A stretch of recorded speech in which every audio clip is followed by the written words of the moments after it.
Assalamu alaikum dear students, welcome to my YouTube channel. My name is Muhammad Irfan. In this video we are going to solve numerical problem number 3.11.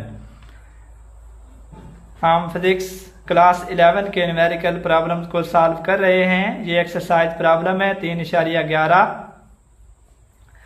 ये इस chapter का एक अहम numerical problem है जो कि कई बार exam में पूछा जा चुका है। A ball is thrown horizontally from a height of 10 metre.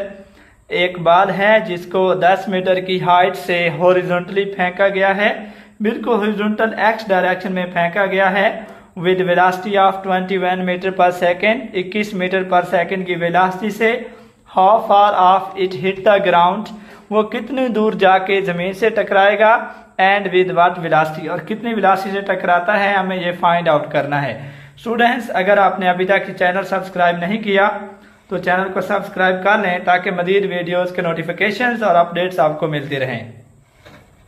हम सबसे पहले गिवन डाटा को देख लेते हैं। तो एक बॉल है जिसे हॉरिजॉन्टली थ्रो किया गया है। जो हाइट हमें दी गई है वर्टिकल हाइट है y विच इज 10 मीटर। तो ये प्रोजेक्टाइल मोशन से रिलेटेड प्रॉब्लम है, तो उसमें आपने वर्टिकल हाइट के लिए जो है ना वो y को यूज किया था।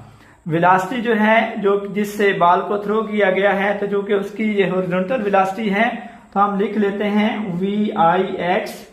हॉरिजॉन्टली उसको फेंका गया है तो लिहाजा इसकी ये हॉरिजॉन्टल कंपोनेंट होगा वेलोसिटी का, और इनिशियल कंपोनेंट इनिशियल वेलोसिटी है तो ये होगी 21 मीटर पर सेकेंड, और ये इक्वल होगी vfx की भी, क्योंकि प्रोजेक्टाइल मोशन में आपने पढ़ा है कि जो हॉरिजॉन्टल कंपोनेंट ऑफ वेलोसिटी है वो चेंज नहीं रहता, वो कांस्टेंट ही रहता है, उसमें किसी किस्म का कोई चेंज नहीं आता।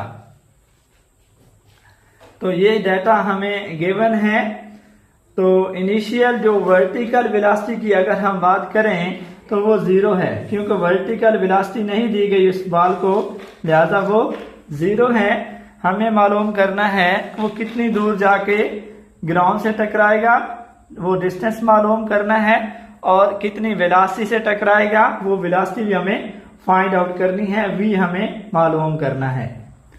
तो ये डाटा हमारे पास है, जो चीज फाइंड आउट करनी है वो भी हमें मालूम है। अब हम फार्मूला को यूज करते हैं डिस्टेंस को फाइंड आउट करने के लिए।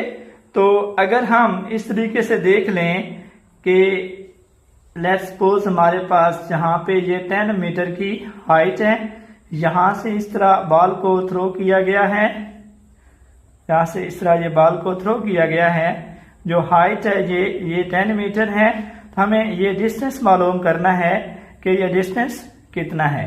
तो ये डिस्टेंस मालूम करने के लिए हमें सबसे पहले टाइम मालूम करना होगा कि प्रोजेक्टाइल जहां से लेकर जहां तक पहुंचने में कितना टाइम ले रहा है। क्योंकि डिस्टेंस अगर हमने मालूम करना है तो हमें हॉरिजॉन्टल कंपोनेंट वेलोसिटी चाहिए, वो हमें मालूम है। तो सबसे पहले हम टाइम फाइंड आउट करेंगे। तो इसके लिए हम इक्वेशन यूज करेंगे सेकंड इक्वेशन ऑफ मोशन, और इसको हम वर्टिकल डायरेक्शन के लिए यूज करेंगे। तो ये आएगा वी आई, क्योंकि वर्टिकल डायरेक्शन के लिए है तो यहाँ y आ जाएगा, t प्लस 1/2 gt स्क्वेयर। तो y हमें गिवन है 10, इनिशियल जो वेलोसिटी का y कंपोनेंट है वो 0 है, इनटू t तो हमें मालूम करना है, प्लस 1/2 g की वैल्यू होती है 9.8, t मालूम करना है तो यहां हम लिख लेते हैं t squared. 10 is equal to 0 को t से मल्टीप्लाई किया 0, प्लस 2 को अगर हम 9.8 पे डिवाइड करें ये बनता है 4.9 t square. 10 is equal to 4.9 t square and t square will become 10। 4.9 t square से मल्टीप्लाई हो रहा है तो ये 10 से जाके डिवाइड हो जाएगा 4.9, और अगर हम 10 को 4.9 पे डिवाइड करें, डिवाइड करने के बाद ये आंसर आता है 2.04। तो हमें तो t मालूम करना है, तो इसका स्क्वायर रूट ले लेते हैं 2.04, इसका अगर हम स्क्वायर रूट लेते हैं तो ये t आ जाता है, ज्यादा लेने के बाद 1.4 सेकेंड। तो ये वो टाइम है जो कि वो जो बॉल है जो कि ले रही है, जब वो ज़मीन पे जाके टकराती है तो कितने टाइम के बाद जाके वो टकराएगी, तो ये टाइम हमने फाइंड आउट कर लिया है। तो हमें मालूम करना था x के कितने डिस्टेंस के बाद जाके वो टकराएगी, x को हमने फाइंड आउट कर। तो ये फर्स्ट पार्ट जो था a जो हमने मालूम करना था x, तो x के लिए इक्वेशन हम यूज़ करेंगे। तो यहाँ पे वेलोसिटी का हॉरिजॉन्टल कंपोनेंट आएगा इनटू t।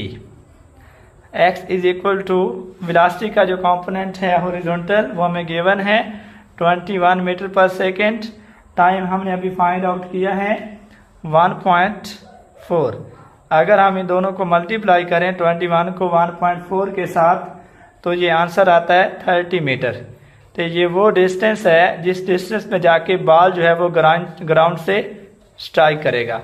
अब हमने मालूम करना है कि वो कितनी वेलोसिटी से जाके स्ट्राइक करता है। वेलोसिटी हमें मालूम करनी है, तो वेलोसिटी फाइंड आउट करने के लिए हमारे पास रिलेशन है प्रोजेक्टाइल मोशन में। तो ये इक्वल होगा VF(x)² कि उसका जो फाइनल x कंपोनेंट है और फाइनल y कंपोनेंट है, उनके स्क्वायर्स को ऐड कर लेना है और फिर इसका स्क्वायर रूट ले लेना है। फाइनल वेलोसिटी का ये रिलेशन होता है। तो VF(x) तो हमें मालूम है, हमने कहा है कि सेम रहता है, ये चेंज नहीं होता। जो वेलोसिटी का चाहे वो हॉरिजॉन्टल कंपोनेंट इनिशियल है फाइनल है, हॉरिजॉन्टल कंपोनेंट में वेलोसिटी चेंज नहीं होती, वो सेम ही रहती है, जो कि हमें गिवन है 21 मीटर पर सेकेंड। तो हम VFy को फर्स्ट फाइंड आउट कर लेते हैं। इसके लिए हम फर्स्ट इक्वेशन ऑफ मोशन का इस्तेमाल करते हैं। VFy is equal to VIy plus GT। VI plus GT हमने यूज कर ली। VFy को हम फाइंड आउट करने जा रहे हैं। VIy ये तो 0 है, G 9.8, T हमने अभी फाइंड आउट किया है 1.4। VFy is equal to 0 plus, अगर हम 9.8 को 1.4 से मल्टीप्लाई करें तो ये आता है 13.8 मीटर पर सेकेंड।